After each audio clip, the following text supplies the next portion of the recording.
Welcome to the channel, Gaming Army, and if it's your first stop by the channel, welcome to you as well. We've got a couple of phenomenal drops coming your way today, and they're all going to center around the 65-ton inner sphere hero mech, the Thunderbolt Top Dog. So strap yourselves in because we are going for a wild ride today. The first drop that's playing out in the background is a conquest match from Canyon Network, and as this drop plays out, we're going to get into a deep dive review on the Thunderbolt Top Dog. And of course, where all reviews should start is taking a look at what you can expect when you get this mech right from the store, fresh from the mech factory in its stock configuration. So, that being said, let's pop the hood on the stock configuration, see what you get. You get one large laser, 8, yes, count them, 8 medium lasers, giving you a 49 alpha, 64.8 kph top speed with a 1.31 heat delta. Now, a couple of those stats may not be super impressive, but there is a lot to work with on this mech. So straight out of the gate, the first thing that should really be getting you guys excited is the fact that this mech comes with 9 energy hardpoints. That's a lot of laser vomit that you can configure any way your little heart desires. And that's what the power of this mech is. It is a great laser vomit carrier. So, that being said, you can see where the strength of this chassis lies in the fact that you've got so many hardpoints to play with, and you can mix and match all the different lasers, whether you want to do something with large lasers, ERs, pulses, all kinds of crazy things. This, in my opinion, is an incredibly strong laser vomit weapons carrier, and you should not discount it on the battlefield, and you shouldn't overlook it, especially if you're thinking about getting it as one of your free picks in the 2023 Big Beach Party that is winding down. Yes, sad to say, only a few days left in the event at the time of the posting of this video. So thank you, PGI. It has been a wild and woolly ride, and maybe, just maybe, with everything else coming your way in this video, you guys will decide to pick up one of these bad boys for yourselves. So the next thing we want to look at when reviewing this mech is what can we expect in the way of quirks. Now, I'm not going to lie to you, the quirks on this chassis are very Spartan.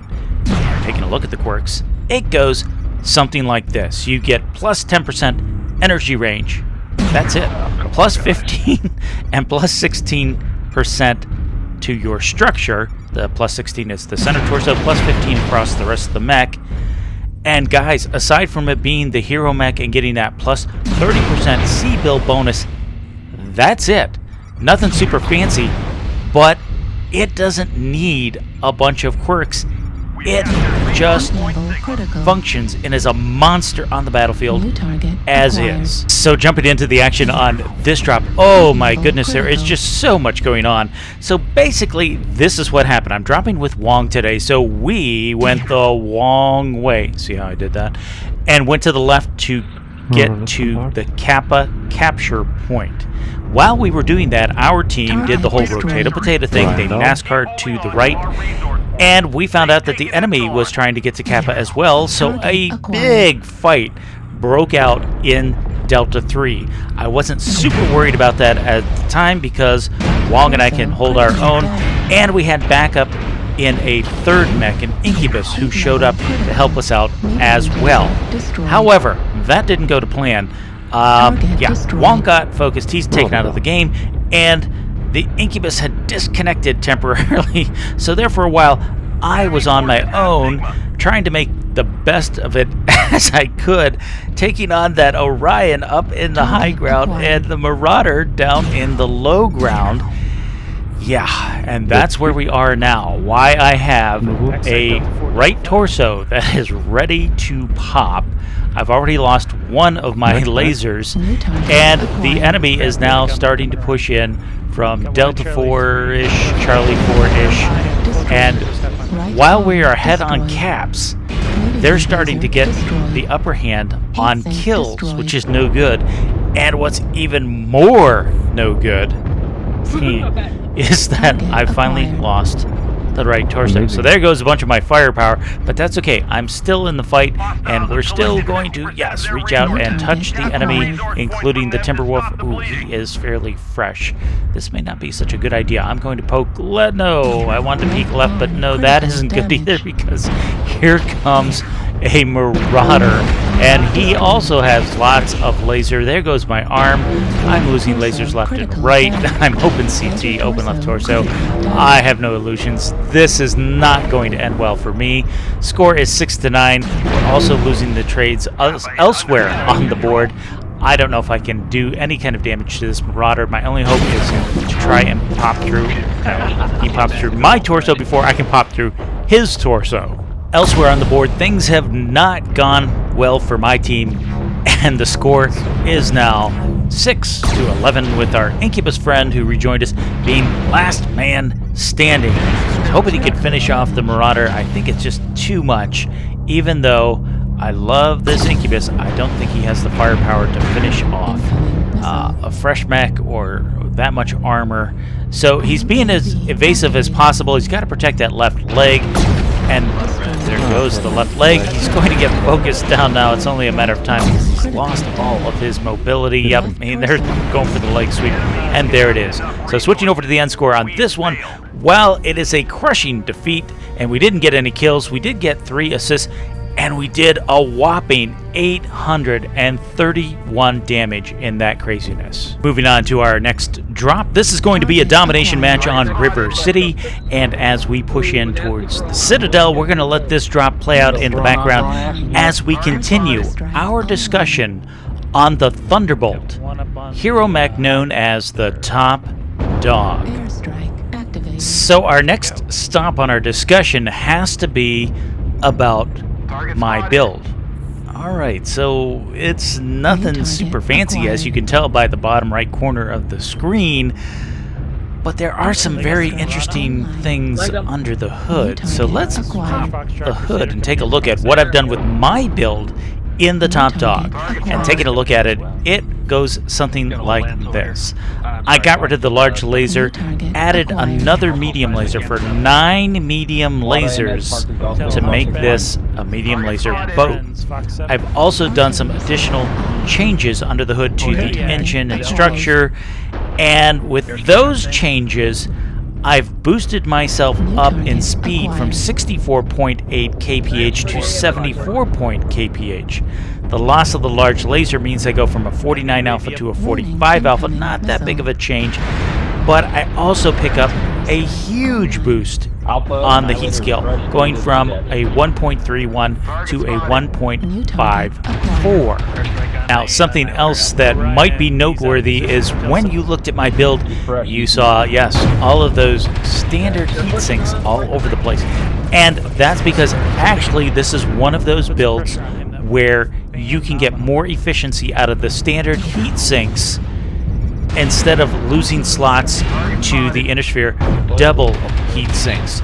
So that's something to keep in mind, and a little tip and trick while you're doing the build is play around with those heat sinks.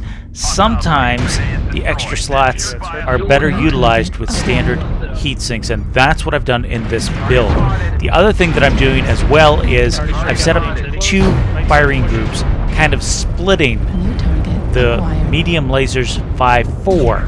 Now, I'm not saying that you can't alpha with this, because you can. You just have to be careful and not do too many alphas back to back, because your heat scale will climb very, very quickly into the red and either cook off internal components or do a tactical shutdown. So just kind of be aware of that. It's okay to get out an alpha or 2, but then you'll want to switch to something else, whether it's grouping your shots or doing some kind of a chain fire, something of that nature. So just be aware of that in this build. But as you can see, there is so much room and so many hard points to play around with. You can do some amazing things with this mech. You could even do something with PPCs. Dare I say, even light PPCs. What about 8 PPCs. I'm just saying. The point is you can do all kinds of configurations with energy loadouts, and there's plenty of room in this mech to make your builds happen. The only thing I will caution you on is just be aware that the cockpit on this mech is offset to the left, so your mech sticks out quite a bit to the right. So just be aware that when you are moving around the board, especially if you're zoomed in, that you may get hung up on something, and that your weapons are going to come from that right side. And if you're finding all of this entertaining, why not give us a big thumbs up down below and go ahead and like the video. And if you're finding all of this super helpful, why not consider joining the Sleepless Nights Gaming Army?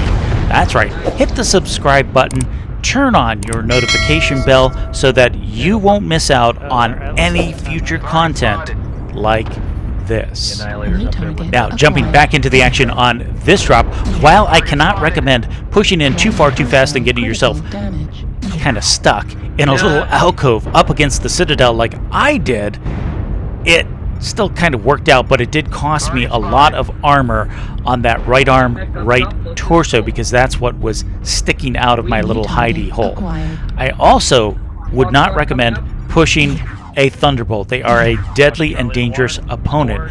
As Blackjack Jonesy found out in the Arctic Wolf, he pushed me. I don't know what he's thinking. I think he saw that I was damaged and that his SRMs would be very, very effective against my open components, but that didn't play out for him so well, and we chalked up our first kill of the match. Now we're starting to rotate around, and actually we've become tip of the spear leading the charge, and here is an Incubus. He's not even paying attention, and we blow through his back for our second kill of this match. Guys, I can't stress this enough. All of those medium lasers, 9 medium lasers, is nothing to sneeze at, especially up close and personal. And our team is starting to take a huge advantage, and that's in the form of kills. Score is 9-3. There are only 3 enemies left, and one of them at least is in the circle, holding it down. Here comes an assault mech. Oh my goodness, we can't quite take that fight because I'm open CT, open right torso, so I've got to be smart about this. Let's do ring around the rosy, let him focus on somebody else for a second, and then we will... No, we won't, because my team focuses him before I come up behind him and shoot him in the back. Alright, so we gotta find somebody else. Oh, good, here we go. Here is an Annihilator. Oh, this poor cadet. Oh my goodness. No, no, no, no, no. So there we go. We'll take his left arm. Nothing too important in there, but yeah, he is just in a bad situation, especially as last man standing. My team is absolutely man-handling him. Hopefully the cadet learned something about positioning. And as they wrap up the kill on this one, it'll bring our drop to a close with 2 kills, 9 assists, 5 components destroyed, 914 damage done.